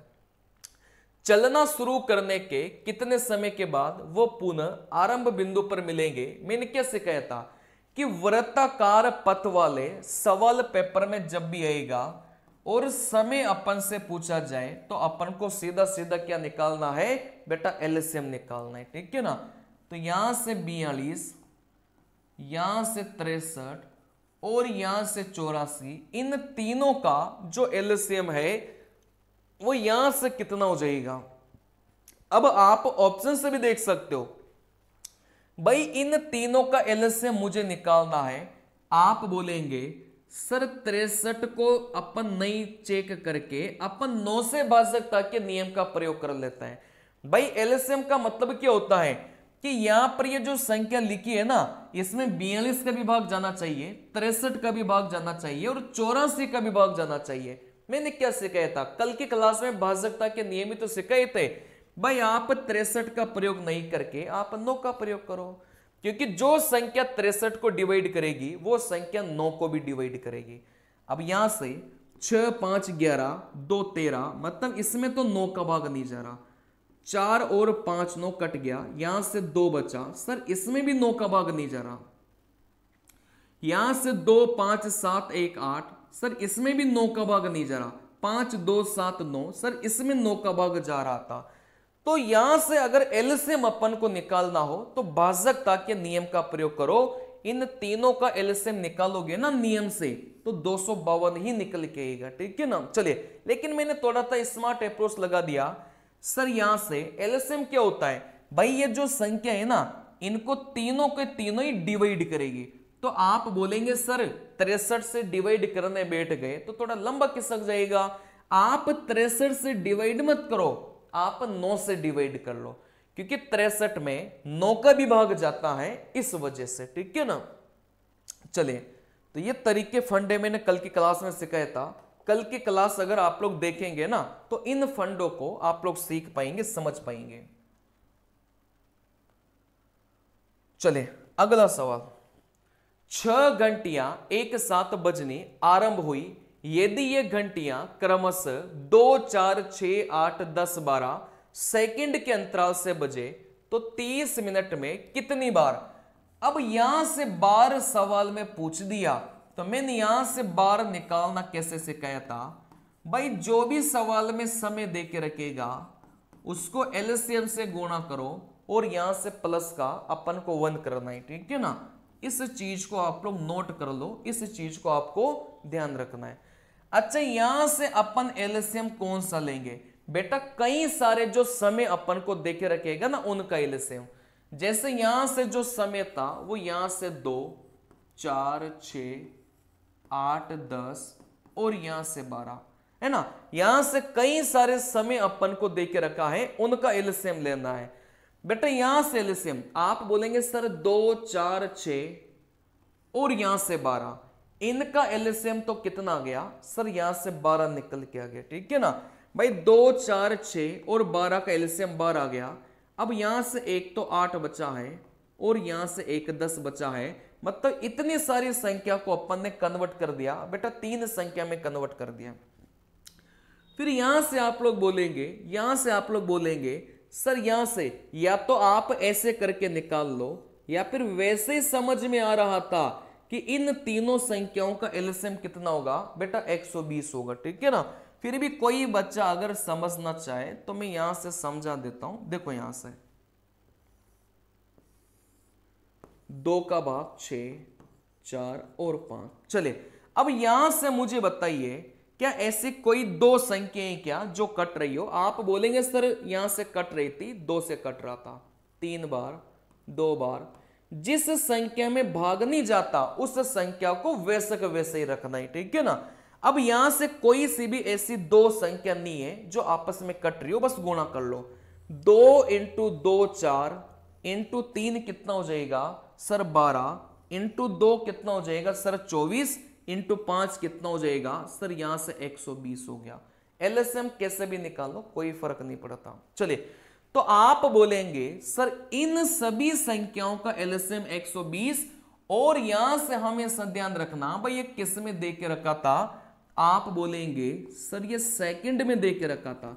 अच्छा, 120 सेकंड को अपन कितना मिनट बोलेंगे। आप बोलेंगे सर 120 सेकंड को अपन बोलेंगे बेटा यहां से 2 मिनट बोलेंगे, ठीक है ना, बस यहां से लिख लो। अच्छा, यहां से समय कितना दे के रखा है 30 मिनट का समय अपन को दे के रखा है 30 बटे में। यहां से एलसीएम अपन ने कितना निकाल लिया बेटा, यहां से 2 मिनट निकाल लिया प्लस का 1, तो 30 में 2 का भाग दिया। आप बोलेंगे 15, 15 को 1 में जोड़ा आप बोलेंगे 16, कहने का मतलब वो 16 बार एक साथ बजेगी। आई बात समझ में? तो इस फंडे को ध्यान रखना। कभी कभार ऐसा भी हो सकता है कि सेकंड को आप लोग मिनट में कन्वर्ट नहीं कर पाओ, तो उस केस में कुछ मत करना, आप सेकंड वाले को मत छेड़ना, मिनट वाले को सेकंड में बदल लेना। जैसे जो समय था वो 30 मिनट दे के रखा था, तो इस मिनट को सेकंड में जैसे बदलेंगे ना, तो किससे गुणा कर लो बेटा? 60 से गुणा कर लो। भाई 1 मिनट में 60 सेकंड होता है, तो 30 गुणा 60 करेंगे तो ये सेकंड में बदल गया। फिर यहां से जो एलसीएम है उसको आप लोग सेकंड में रखो, और यहां से +1 तो लास्ट में करना है ही। देखो ये काटेगा इसको 2 बार, ये काटेगा इसको 15 बार, 15 को 1 में जोड़ा तो यहां से कितना मिलेगा बेटा? यहां से 16 मिलेगा। ठीक है ना? तो ये वाला सवाल वेरी वेरी इंपॉर्टेंट सवाल है, कितनी बार या कितने समय के बाद। ठीक है ना? चलिए अब यहां से बात को समझना, यहां से बात को समझना। कभी भी सवाल में बोला जाए बड़े से बड़ा, आपको क्या निकालना है? हमेशा HCF मसप निकालना है। सवाल में कभी भी आपको बोला जाए अधिकतम, तो भी आपको क्या निकालना है बेटा? यहां से मसप निकालना है। ठीक है ना? चलिए, सवाल में कभी भी आपको बराबर बांटने की बात की जाए, तो भी आप लोग क्या निकालेंगे? HCF निकालेंगे। बराबर बांटना, जैसे कई सारी चॉकलेट है, कई सारे बच्चे हैं, सभी बच्चों को बराबर बराबर चॉकलेट बांटनी है, तो फिर आप कौन सा कॉन्सेप्ट लगाएंगे? HCF का। बड़े से बड़ा पूछा जाए मसप, अधिकतम पूछा जाए मसप, बराबर बांटने की बात की जाए तो भी आपको क्या निकालना है बेटा? मसप निकालना है। ठीक है ना? चलिए, फिर यहां से है ना वर्गाकार वाला अभी मैं बाद में बता दूंगा। चलिए, तो यहां से इन तीनों चीजों की बात की जाए, अपन क्या निकालेंगे? मसप निकालेंगे।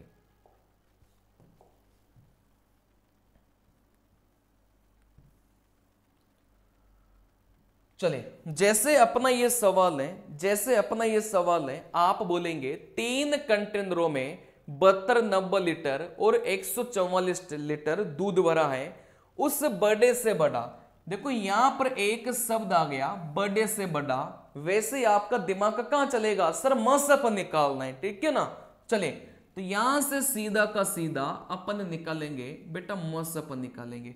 72 90 और 144 का अपन क्या निकालेंगे बेटा? यहां से मसप निकालेंगे। चलिए, अच्छा मसप क्या होता है? जो इन सभी संख्याओं को डिवाइड कर दे वही अपना क्या कहलाता है बेटा? यहां से मसप कहलाता है। ठीक है ना? क्या इन सभी संख्याओं को 17 डिवाइड करेगा क्या? नहीं करेगा। क्या इन सभी संख्याओं को 11 डिवाइड कर रहे हैं क्या? नहीं कर रहा। भाई 72 में न तो 17 का भाग जाता न 11 का भाग जाता। क्या इन सभी संख्याओं को 13 डिवाइड करेगा क्या? नहीं करेगा। कहने का मतलब इन सभी संख्याओं को 18 डिवाइड कर रहा था, है ना? एक तो ऐसे निकाल लो, दूसरा ऑप्शन से सर यहां से काटो। किससे काटेंगे बेटा? 9 से काट दो। 9 से यहां से काटेंगे, 8 नाम 72, यहां से 10, 9 एकम 9, कितना बचा? आप बोलेंगे सर यहां से 9 छंग 54। ठीक है ना? चले, क्या ये संख्या वापस कट रही है क्या? 2 से वापस कट रही है, 2 से काटो। तो आप बोलेंगे 2 से काटा 4 बार, 2 से काटा 5 बार, 2 से काटा 8 बार। क्या ये संख्या वापस कटेगी क्या? नहीं कटेगी। बस यही क्या करना है? स्टॉप हो जाना है। तो जिस जिस संख्या से आपने काटा है उनकी गुणा कर लो, यही अपना क्या कहलाएगा? मसप कहलाएगा। ठीक है ना? चलिए,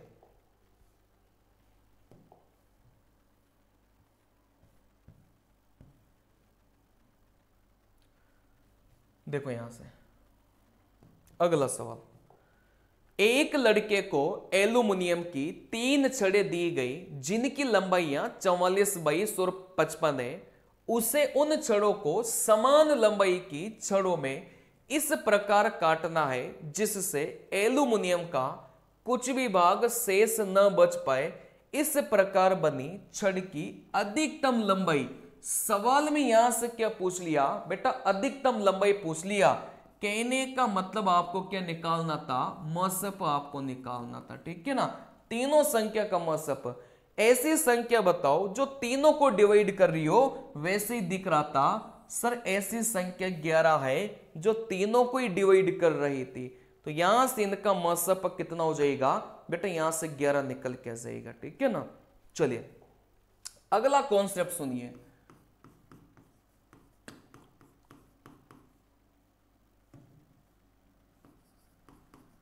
वर्गाकार टाइल। चलिए देखो यहां से वर्गाकार जो टाइल है, आप बोलेंगे सर इसका कॉन्सेप्ट, वर्गाकार टाइल का जब भी पेपर में सवाल पूछा जाता है ना, तो दो प्रकार का आपसे यहां से सवाल पूछा जाता है। आई बात समझ में भाई, एक फर्श है उसमें वर्गाकार जो टाइल है ना वो लगानी है, तो यहां से वर्गाकार टाइल के दो पैटर्न के सवाल पूछे जाते हैं। वर्गाकार टाइल मतलब एक फर्श है, इसमें अपन को कई सारी छोटी छोटी वर्गाकार टाइल अपन को लगानी है ना, छोटी छोटी कई सारी वर्गाकार टाइल अपन को लगानी है। ऐसा सवाल पेपर में पूछा जाता है, तो आपका दिमाग वहां पर नहीं चलेगा जब तक यहां पर आपको नहीं बताएंगे। चलिए, तो जब भी वर्गाकार टाइल वाला सवाल पेपर में पूछा जाए, दो ही प्रकार का सवाल पूछा जाएगा। टाइल की भुजा,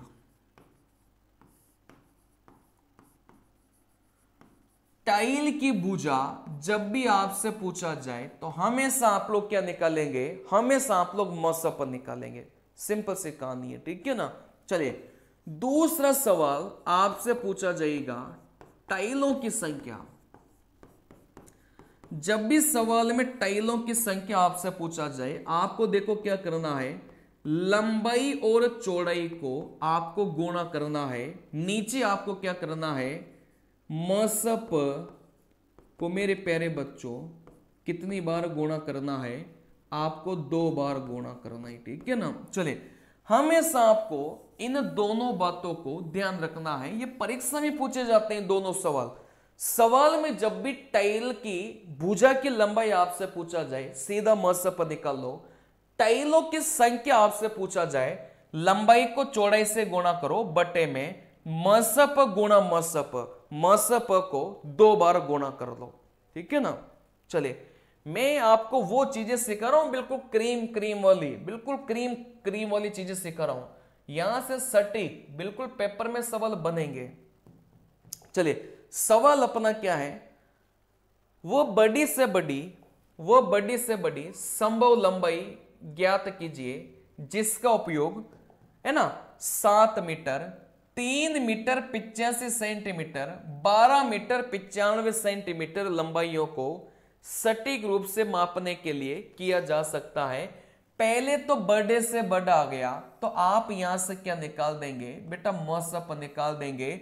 7 मीटर मतलब 700 सेंटीमीटर, 3 मीटर 85 सेंटीमीटर मतलब 385 सेंटीमीटर, 12 मीटर 1200 तो ये हो गया, 95 और भी जोड़ा तो 1295 सेंटीमीटर।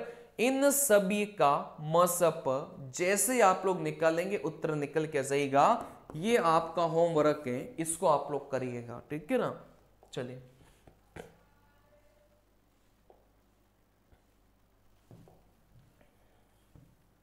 अगला सवाल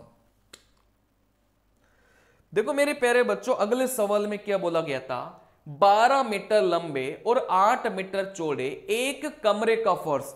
अब कमरे के फर्श की बात आ गई ना, तो समझ जाना यहां से या तो टाइल की भुजा पूछेगा या टाइल की संख्या आपसे पूछा जाएगा। चलिए फिर यहां से सवाल में पूछा गया था वर्गाकार डिजाइनों की संख्या। यहां से संख्या आपसे पूछा है, तो संख्या निकालना मैंने कैसे सिखाया, आप बोलेंगे सर लंबाई इंटू चौड़ाई बटे में HCF इंटू HCF, यही तो सिखाया मैंने, लंबाई इंटू चौड़ाई बटे में मसप गुणा मसप। तो आप बोलेंगे सर लंबाई तो 12 दे के रखा है, सर यहां से चौड़ाई 8 दे के रखा है, अब यहां से मसप लेना किसका था बेटा, लंबाई और चौड़ाई का ही आपको क्या लेना था, मसप लेना था। तो इस 12 और 8 का मसप कितना होगा भाई, ऐसी संख्या बताओ जो 12 और 8 को काटे, बड़ी से बड़ी। आप बोलेंगे सर ऐसी संख्या 4 है, ठीक है ना। तो इस 12 और 8 का मसप कितना हो जाएगा, आप बोलेंगे सर 4 हो जाएगा। तो इस मसप को 2 बार गुणा करना है। 4 12 को काटेगा 3 बार, 4 8 को काटेगा 2 बार। तो यहां से आप लोग बोलेंगे सर यहां से जो टाइलों की संख्या है वो कितनी निकल के आ गई बेटा, यहां से 6 निकल के आ गई। आई बात समझ में।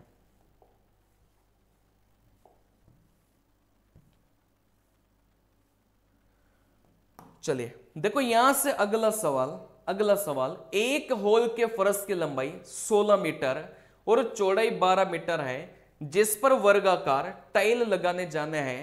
यदि टाइल की कम से कम संख्या का उपयोग किया जाना है तो प्रत्येक वर्गाकार टाइल की लंबाई यहां से पूछा गया है। अब टाइल की लंबाई जब भी पूछेगा ना, सीधा सीधा यहां पर क्या निकालना है बेटा, मसप आपको निकालना है। अब यहां से मसप निकाल लो, 12 और 16 का जो मसप है आप बोलेंगे कितना हो जाएगा बेटा, यहां से 4 हो जाएगा, ठीक है ना भाई। 12 और 16 का मसप 4 हो गया, मतलब यहां से जो टाइल की लंबाई है वो भी कितनी निकल के आ गई बेटा, 4 निकल के आ गई, ठीक है ना। चलिए अब यहां से मैं आपको कुछ ऐसे कॉन्सेप्ट सिखा रहा हूं जो परीक्षा में सीधे के सीधे ही आपसे पूछे जाएंगे।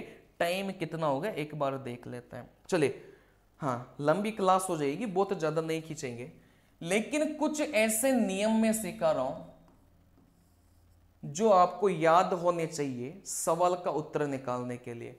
देखो जो नियम में आपको लिखूंगा ना वो एलसीएम वाले नियम है। पहला नियम, वो छोटी से छोटी संख्या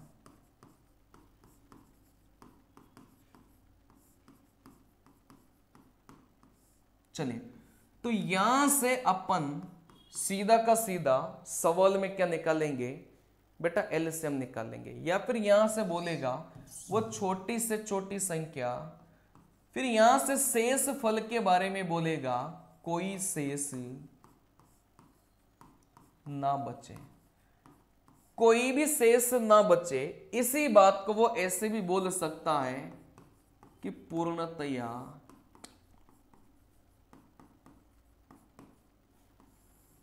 विभाजित करेगी। कहने का मतलब शेष फल के बारे में आपसे कुछ नहीं बोला गया, वो छोटी से छोटी संख्या। जब भी यहां से छोटी संख्या पूछा जाएगा, सीधा का सीधा आप लोग क्या निकाल लेंगे बेटा, यहां से एलसीएम निकाल लेंगे, ठीक है ना।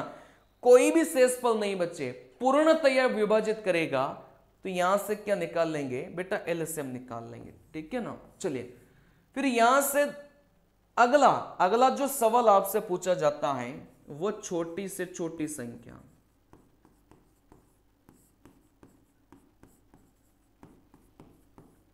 वो छोटी से छोटी संख्या, अब यहां से जैसे बोलेगा ना छोटी से छोटी संख्या, वैसे समझ जाना भाई ये एलसीएम का सवाल है। फिर शेष फल के बारे में बोलेगा प्रत्येक दशा में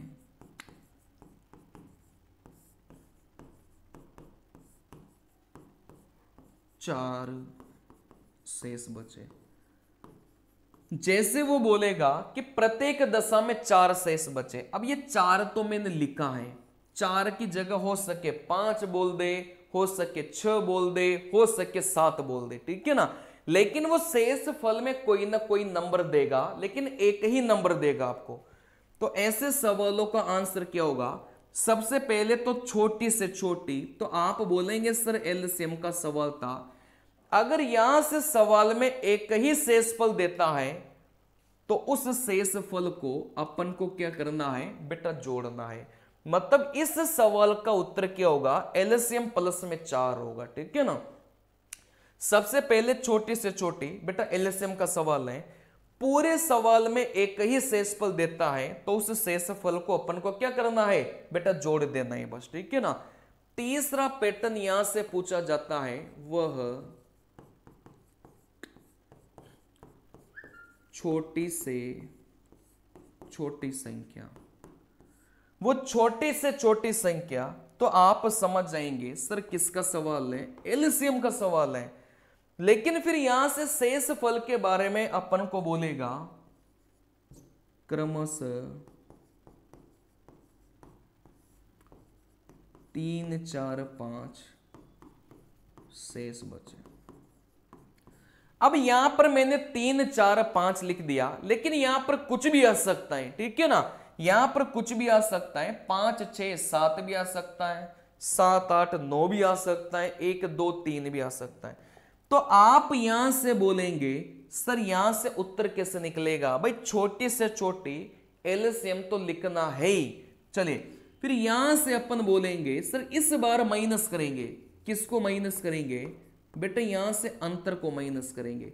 सर ये अंतर होता क्या है, ये अंतर कुछ नहीं होता बेटा, यहां से जो अंतर है आप बोलेंगे संख्या और शेष फल का यहां से अंतर है। सर ये संख्या और शेष फल का अंतर से क्या समझते हैं बेटा, यहां से मैं अंतर का कॉन्सेप्ट समझाता हूं। जैसे सवाल में आपको संख्या देगा कि 5, 7 और यहां से 9, फिर यहां से आपको शेष फल भी दिया जाता है, जैसे यहां से 3, यहां से 5 और यहां से 7, ठीक है ना। चले तो यहां से जो अंतर की मैं बात कर रहा हूं वो कौन सा अंतर है, जो भी संख्या आपको देगा और जो भी शेष फल आपको देगा उन दोनों का अंतर। देखो 5 और 3 का अंतर 2, 7 और 5 का अंतर 2, 9 और 7 का अंतर 2। तो यहां से जो अंतर निकल के आया है वो कितना निकल के आया है बेटा, 2 अंतर निकल के आया है। सर ये अंतर अलग अलग आ जाए तो ऐसा कभी नहीं होता कि ये अंतर आपका अलग अलग आएगा, ये अंतर हमेशा ही आपका समान आएगा। अंतर अगर अलग आ जाए तो मेरे को लिख के आप लोग मेरे को व्हाट्सअप कर देना कि सर अंतर अलग अलग आ गया। नहीं, अंतर अलग अलग आ ही नहीं सकता अगर एलसीएम का सवाल है। हां ये अंतर अलग अलग आ सकता है जब मसप का सवाल हो, लेकिन एलसीएम के सवाल में ये अंतर कभी भी अलग अलग नहीं आ सकता, ठीक है ना। तो एलसीएम में 3 पैटर्न के सवाल तो ये बनते हैं, वो छोटी से छोटी संख्या कोई शेष ना बचे, पूर्णतया विभाजित हो जाए, एलसीएम निकाल लो। वह छोटी से छोटी संख्या कोई भी एक संख्या शेष फल देगा, एलसीएम प्लस में 4 कर लो। वो छोटी से छोटी संख्या फिर यहां से अलग अलग कई सारे शेष देगा, तो एलसीएम माइनस अंतर आप लोग कर लो।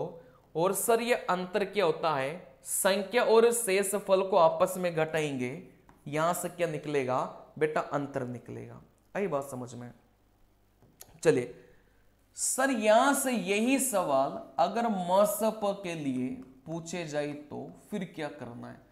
देखो यहां से मसप के लिए पूछने का तरीका, सवाल अभी बताऊंगा मैं, पहले इनको तो लिख लो। वह बड़ी से बड़ी संख्या, वह बड़ी से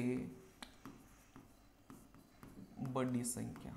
चलिए जब भी सवाल में बड़ी से बड़ी संख्या बोला जाए तो आप सीधा क्या निकालेंगे बेटा, मसप निकालेंगे, ठीक है ना।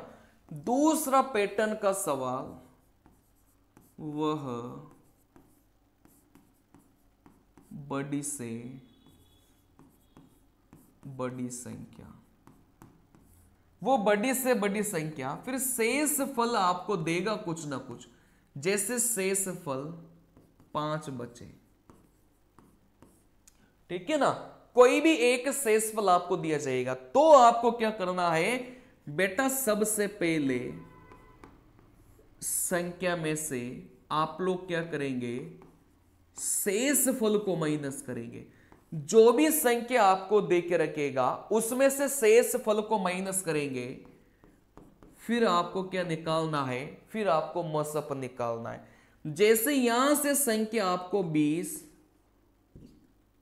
30 और यहां से 40 दे दिया, मतलब ये संख्या आपको दे दी 20, 30 और यहां से 40 आपको दे दिया, और यहां से जो शेषफल है ना वो आपको कितना दिया बेटा, शेषफल 5 दिया। मतलब इस संख्या के लिए भी शेषफल 5, इस संख्या के लिए भी शेषफल 5 और इस संख्या के लिए भी शेषफल 5। ये मसप के नियम से करो तो आपको क्या करना है बेटा, यहां से इन दोनों का अंतर लेना है। जैसे 20 और 5 का अंतर 15, 30 और 5 का अंतर 25, 40 और 5 का अंतर 35। फिर अंतर लेने के बाद में इनका आपको क्या निकालना है बेटा, मसप निकालना है। ठीक है ना। तो बड़ी से बड़ी संख्या बोलेगा मसप निकालो, लेकिन मसप वाले सवाल में आपको शेषफल देगा तो उस शेषफल को प्रत्येक संख्या में से घटाएंगे। घटाने के बाद में जो भी संख्या आएगी ना उसका अपन क्या निकालेंगे बेटा, यहां से मसप निकालेंगे। सर ये शेषफल अलग अलग आ जाए तो भी सेम कॉन्सेप्ट का प्रयोग करेंगे मसप के केस में।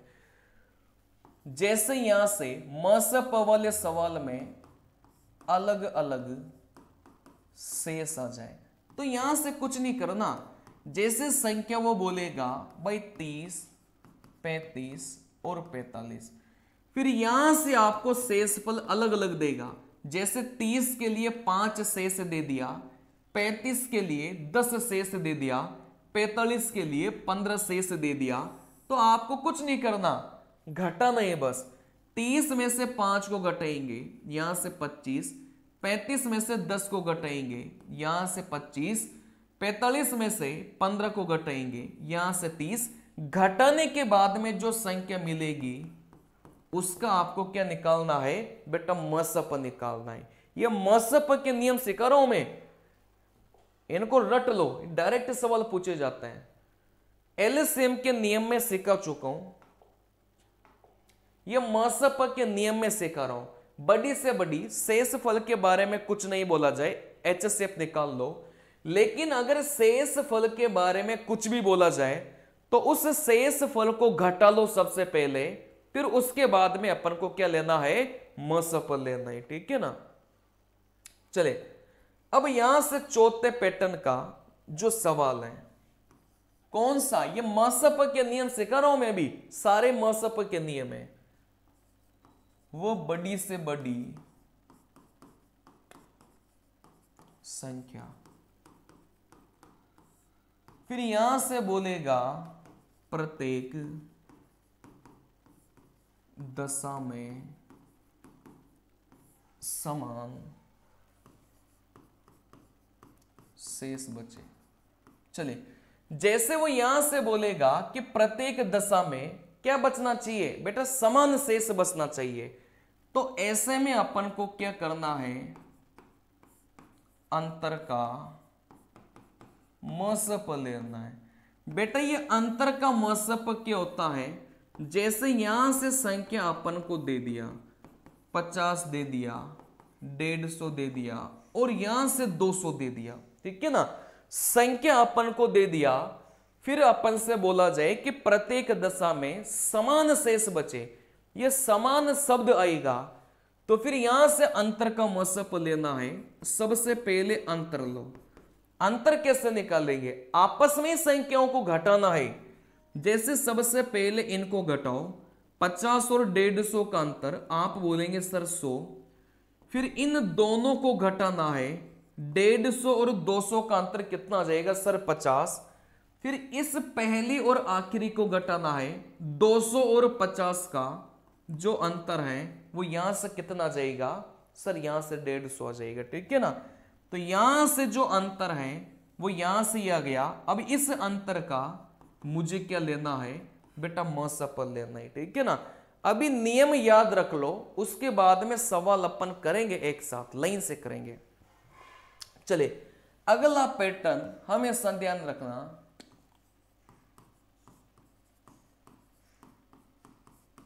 4 अंकों की छोटी से छोटी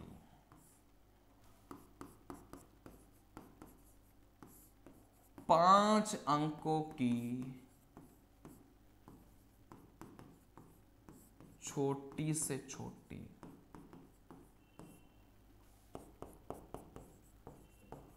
4 4 अंकों की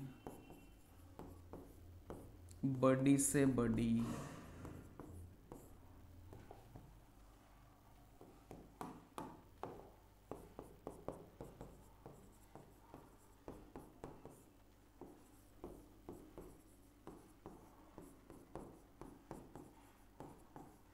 चले, इस प्रकार के सवाल पेपर में पूछे जाते हैं भाई। 4 अंकों की छोटी से छोटी, 5 अंकों की बड़ी से बड़ी, 6 अंकों की छोटी से छोटी, बड़ी से बड़ी, ठीक है ना। चलिए, अच्छा यहां से छोटी बोल दिया तो आप लोग क्या निकालेंगे बेटा, एलसीएम निकालेंगे। अब यहां से अगर बड़ी से बड़ी बोल दिया तो फिर यहां पर क्या मसप निकालेंगे क्या? नहीं। हमेशा ध्यान रखना, कभी भी सवाल में ये आपके पास में शब्द आ जाए, जैसे 4 अंक, 5 अंक, 6 अंक, 7 अंक, 8 अंक, ठीक है ना, तो हमेशा आपको क्या निकालना है बेटा, यहां से एलसीएम निकालना है। मैं यहां से आपको लिख देता हूं, कभी भी ये शब्द आ जाए आपके पास में अंक, फिर यहां से आपसे चाहे छोटी से छोटी बोला जाए, चाहे आपसे बड़ी से बड़ी बोला जाए, दोनों ही केस में आपको क्या निकालना है बेटा, एलसीएम वाला कॉन्सेप्ट लगाना है। जैसे 4 अंकों की छोटी से छोटी बोला जाए तो भी एलसीएम, 4 अंकों की बड़ी से बड़ी बोला जाए तो भी आपको एलसीएम। जब भी ये अंक शब्द आता है ना, अब छोटी बड़ी का कोई रोल रहा ही नहीं है, आपको सीधा एलसीएम निकालना है। जैसे यहां से अब छोटी बड़ी को नहीं देखेंगे, 4 अंक दे दिया मतलब अंक दे दिया, एलसीएम निकालो, ठीक है ना।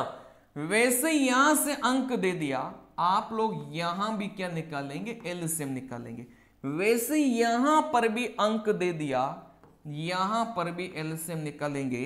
वैसे यहां पर भी अंक दे दिया, यहां पर भी क्या निकालेंगे बेटा, एलसीएम निकालेंगे। आई बात समझ में? तो बड़ी से बड़ी, छोटी से छोटी की कोई वैल्यू नहीं है अगर सवाल में 4 अंक, 5 अंक बोला जाए। जैसे 6 अंकों की बड़ी से बड़ी संख्या ज्ञात करो, अब यहां से बड़ी से मतलब नहीं है, 6 अंक दे दिया मतलब जब भी ये अंक बोला जाए तो फिर आपको हमेशा एलसीएम निकालना है, ठीक है ना। चलिए, तो इनको आप लोग एक बार रिवाइज करके आइएगा, और इन सवालों को, ये 4 अंक, 5 अंक, 6 अंक, इन सवालों को हमेशा अपन बनाएंगे ऑप्शन मेथड से, भाजकता के नियम से, ठीक है ना। चलिए, तो जितने भी ये लास्ट में कॉन्सेप्ट बताए थे ना भाई, एलसीएम के नियम, एचसीएफ के नियम, ये अंकों वाले नियम, इन सभी के सवालों की प्रैक्टिस अगली क्लास में मैं करवाऊंगा। सीधे ऑप्शन से उत्तर निकालेंगे। मैं फिर बता रहा हूं, अगली क्लास वेरी वेरी इंपॉर्टेंट है। ये क्लास आपको बढ़िया लगी होगी। इस क्लास में थोड़ा थ्योरी वाला पार्ट लास्ट में ज्यादा हो गया। अगली क्लास में इसके सवाल कराएंगे, बिल्कुल ऑप्शन से करवाएंगे, ठीक है ना। ज्यादा से ज्यादा लाइक करो, शेयर करो, सब्सक्राइब करो। नमस्कार मेरे प्यारे बच्चों।